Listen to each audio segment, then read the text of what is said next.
How's it going, everybody? Welcome back to Down to Earth with Kristian Harloff. This is our Monday through Friday UAP news channel where we try to cover everything going on in the world of the UAP phenomenon and stories pertaining to it, the players involved, and there's a lot going on. Even if you watched yesterday's video, I had asked you guys what you thought if I did 2 videos a day, because I usually pick in these stories going, man, I could cover this, I could cover that, and I'm only choosing one. And a lot of you, surprisingly enough, you want to hear me do more of this stuff. So I think we're moving studios right now. So I think that maybe until we move to the actual studio itself, waiting to do the 2 videos, but I'm highly considering it. And we've got some good stuff to talk about here today. But before we even do it, if you're brand new to the channel, you've never been here before, do me a favor and subscribe to the channel.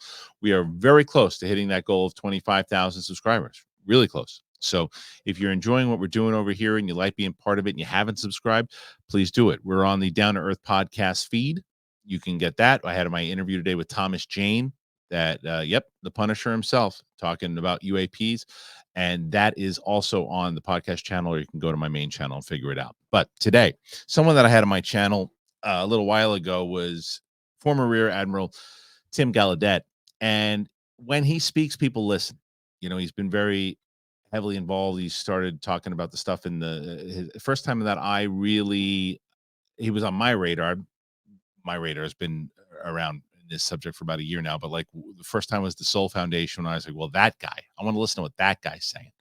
And then I was blessed enough that he actually saw my video covering that, and he wanted to do an interview with me, and I was able to talk to him. And during that time, I asked him, and I've talked about this beforehand, if he would be one of those people, if he would testify, would he want to? Without hesitation, yes. And so more and more people have been listening to him, and as he speaks. Well, today he did another interview today, and he was asked about straight up, if is similar to the conversation that we had, but this was whether or not he believes that there's already been contact with NHI, with the government, with the states in general, with human beings. And this is what he said. Do you think we've had communications with non-human intelligence? I'm sure of it. Just based on all this data and everything we're talking about, what do you think those communications would look like? I don't know. But I mean, actually, if you look at Diana Pasulka's book again, Encounters, this one former NASA engineer, he called the crashes that were retrieved donations. That's a form of communication right there. So I don't know the nature of the communication and who was doing the communicating, but I am pretty sure from what I've seen from my sources, very sure, highly, that's occurred. Now, with who?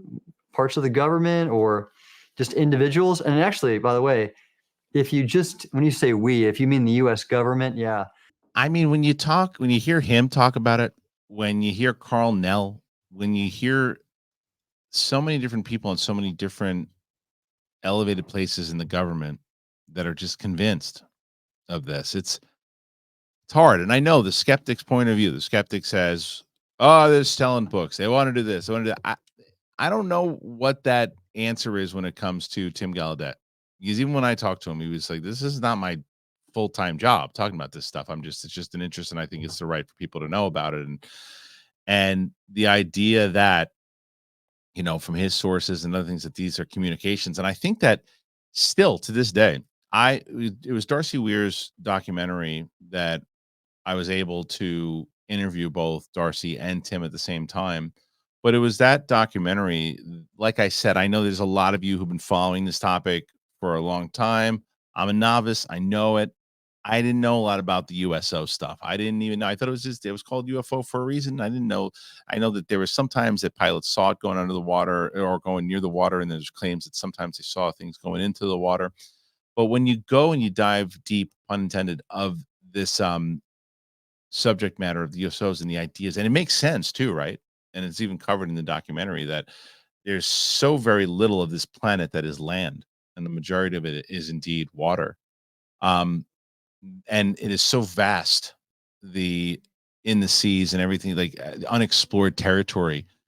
It's as almost, you know, it's another planet that we haven't explored, that if you had the capability and you had the means to be able to explore that, live there, and be able to communicate out of there, why wouldn't you?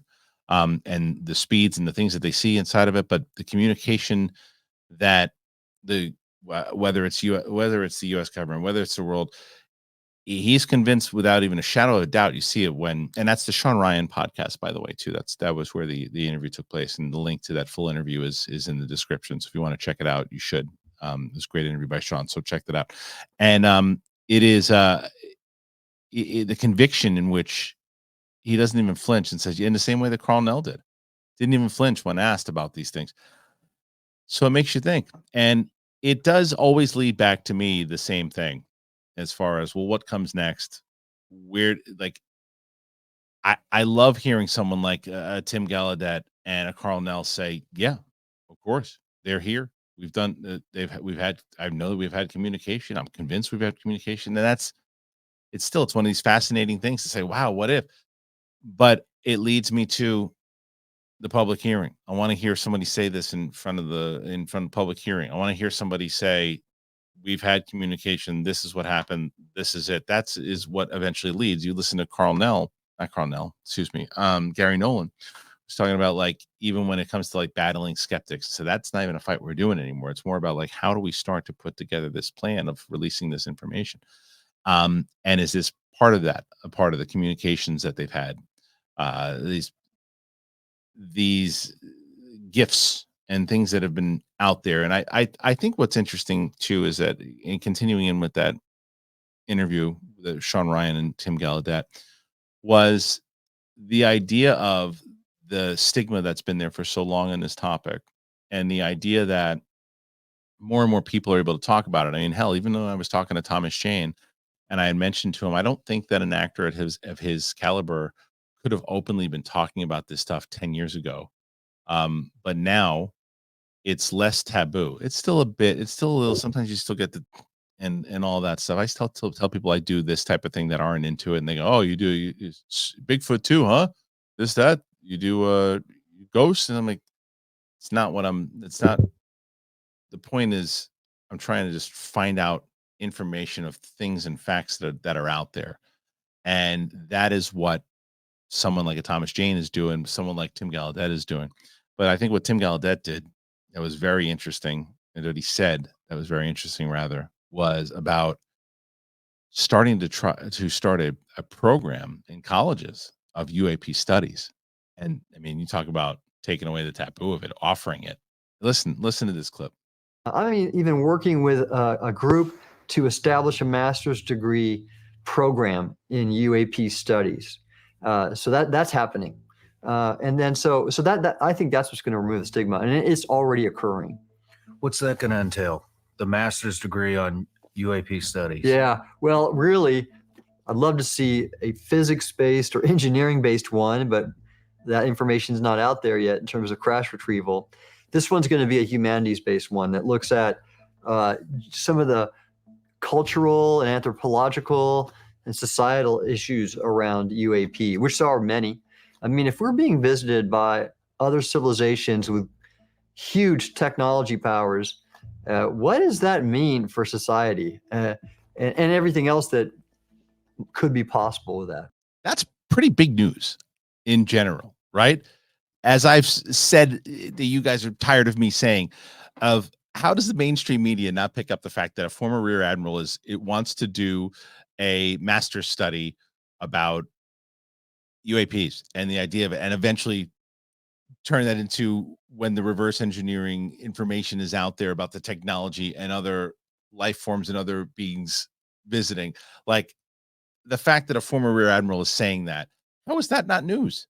And again, whether or not you believe him or not, how is that not news? This guy wants to start a UAP master's program, which is fascinating, and he's working with groups to do so. And that is a major step in general of pushing past that taboo. And props to Skyfire News for putting that clip out in the way that they did. I think they pieced that out from Shawn Ryan's show. So thank you for that clip.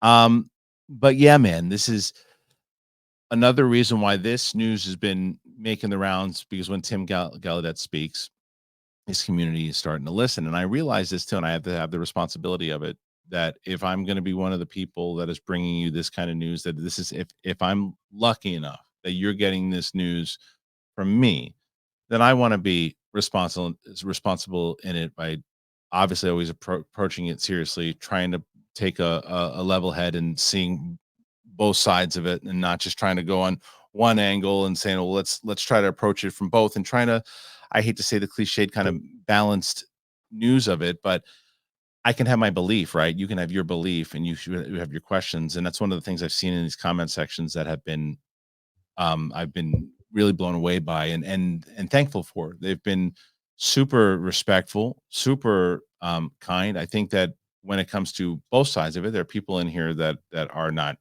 true believers, and there are people who go, I don't know, man, I'm not sure about this stuff, and yeah, I got to be convinced a little bit more until I see real proof. And I think it's a fair thing to ask, but I also think it's a fair thing to have intelligent conversation with one another, because that's how you're going to push forward this thing. And that's what, if realistically, when you have both sides of the aisle that are fighting for this thing together, which is, I think, the only bipartisan thing that you ever see, that I've ever seen, that they're both working on. That, I shouldn't say the only thing, but it is one of those things that recently, especially in today's times, that people on both sides of the aisle are fighting for this thing together. That I think it's also our responsibility as the people, as citizens that want this or don't believe in this, to at least talk to each other respectfully and listen to things respectfully and ask questions respectfully. That's all I'm saying, man. So enough kumbaya stuff. Thank you guys for joining us here today. I appreciate it very much. So what do you think of the comments by Tim Gallaudet? What do you think in general about, is this leading up to more stuff? That we've gotten such kind of definitive answers from, say, Carl Nell, Tim Gallaudet, Gary Nolan. Is this that start? Because these are all people who are part of the Soul Foundation. Is this part of that release? Do more interviews, get the word out more, get the clips out there more. Is that what this is leading to? What say you? Put your thoughts in there. Let me know. And as always, please subscribe to the channel. And thank you so much for being here. As I say, we don't have a Patreon, not yet anyway. And if you guys want to support the show, I've got a lot of people who are always asking, hey, I really love what you guys are doing. I want to support you. How do I do it? Get yourself something. Get yourself something from one of our sponsors. I put the links in there, and in the bottom, I always tell you about it at the end of the show. If you do that, you help out the show and you get yourself something nice. So I'll tell you about two of them right now, and then I'll see you back here tomorrow. Peace out. Hey, thanks for watching the video. I'm excited. I know summer's right around the corner. I'm wearing hoodies right now, and I won't be, because it's starting to get hot. And I am excited because I just learned about Chubbies. Chubbies is a lifestyle apparel brand that makes every moment feel like a vacation. So they say that fashion is an expression of one's character, so why not let the world know that you're down for a good time? I need swim trunks. That's what I need. I need swim trunks. I need comfortable shorts, and that's what Chubbies has. They have all of it. And I got big thighs, guys. I got big thighs. So I needed shorts that I'm like, okay, you know what? I want to look good in these. I want to walk into my house, I want to put them on, and I did this, and I said, it's all about what my wife thinks. And my wife went, whoa, new shorts, nice. And I was like, I'm in. And I like the old kind of Mike Tyson shorts, you know, for me. And that's what I had. They had them. They had those kind of like black shorts. I liked it. I like the black colors. I like blue colors. They have every type of color, and that's what I like about Chubbies. They got a different variety of high-quality men's apparel, so it's great. Stretchy shorts, all of it. Comfortable shorts, the best. So for a limited time, Chubbies is going to give our listeners 20% off your order with our exclusive code. Use that code DTE at chubbyshorts.com. Again, that's DTE at chubbyshorts.com. You will enjoy these. You really will. And I think that it's high quality, and it's summer. It's right around the corner. I know everybody's looking for shorts, bathing suits, all that. This is where you go. All right. Thanks for watching. Go get some shorts. The other day, my wife walked in. She said, whoa, where do those jeans come from? Those are amazing. Those are nice. I said, that's right. It's the perfect jean, baby. Love the perfect jean. Perfect jean makes great looking, perfect fitting jeans, and they're stretchy, and they're nice, and they hug your assets in the perfect place. They really do. It's got special denim fabric. It's very soft. It's really great. I've been wearing these, and it's super comfortable, and they look good.